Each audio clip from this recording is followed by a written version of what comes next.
Welcome to Samba Samba. Enjoy the video. You begin by inventorying everything you already own. This saves time and prevents duplicate purchases.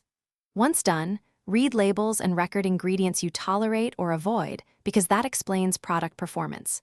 Make sure to identify your hair type and porosity. They determine whether you need lightweight or rich formulas. Next, prioritize goals like volume, moisture, damage repair, or frizz control so you can match active ingredients. These first actionable steps put you in control and set clear selection criteria moving forward. Now you focus on product chemistry to make informed choices. You should match active ingredients to goals: proteins for repair, humectants like glycerin for moisture, oils for sealing. Once you compare ingredient lists, decide on silicone versus silicone-free based on your styling needs and whether you co-wash. This affects buildup. Make sure to consider surfactants if you have sensitivity to sulfates. Then test one new product at a time for 2 to 4 weeks, so you can evaluate real effects without confounding variables. You finish by building a consistent routine.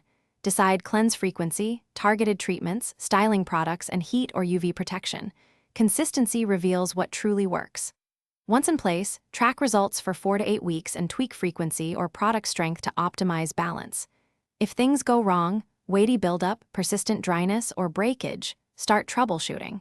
Clarify to remove buildup, reduce silicone use, or swap protein-heavy items for more moisturizing formulas.